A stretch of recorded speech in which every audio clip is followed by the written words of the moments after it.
What is the measure of a life well lived?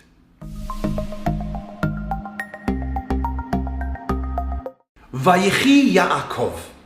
A strange way to start a parsha where Yaakov is already dead. In Chaye Sarah, we experienced exactly the same thing. We talk about their life after they're gone.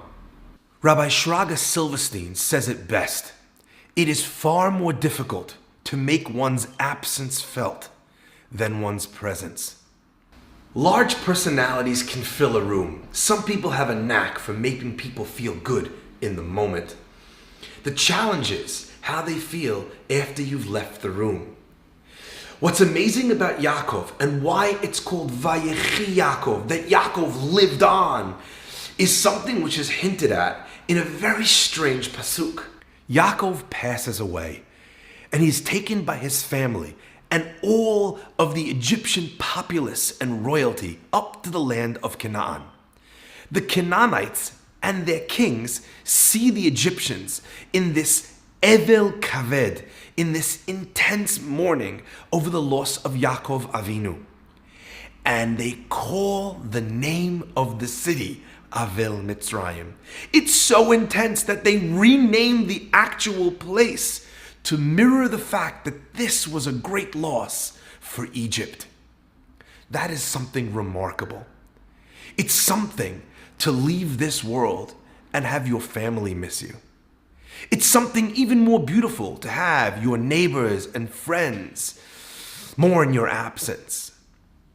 But who can make an entire nation mourn? Who can make people who are not Jewish, not connected to them, Egyptians even, they don't even live in the same area. The Jews live in Goshen, the rest of the Egyptians, all the rest of the country, Evel Mitzrayim. This is Egypt's loss.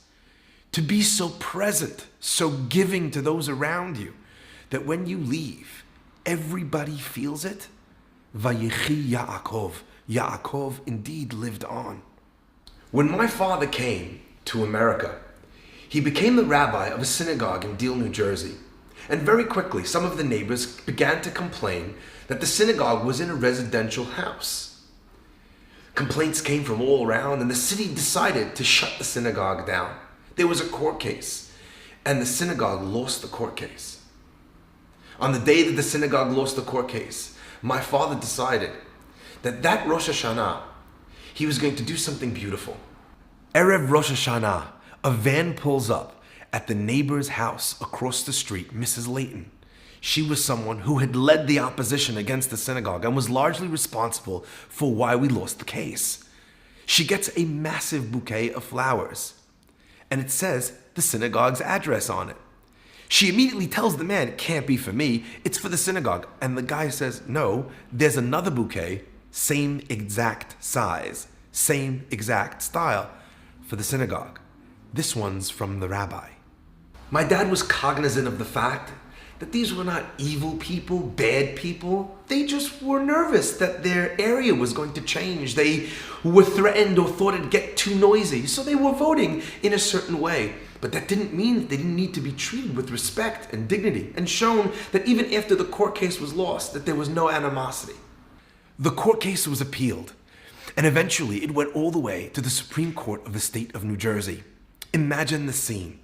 The hall is packed. There's an aisle running down the middle of the room. On the right side is the synagogue and the people that are trying to build it. On the left side are the neighbors who don't want to have a synagogue in somebody's house or otherwise in their neighborhood at all. And the deciding factor, Mrs. Layton, the closest, most affected neighbor, walks in the room. She slowly walks down the aisle and is about to sit down in a seat on the left side. And my father turns around, and she locks eyes with the man who has sent her flowers every Rosh Hashanah since the case had been lost in the first year. He smiles. She smiles back, crosses the aisle, and sits down right behind him. The effect that we leave on the people around us, even when they are against us, winds up all the time improving the lives that we lead and improving the lives of those that live around us. What if the way we chose to exist would leave such a roshem, an imprint, that when we went, it would be avel kaved, not just for our friends or our family, but for our entire country, our entire culture, our entire world. That is the possibilities that lie within each and every one of us. Shabbat Shalom.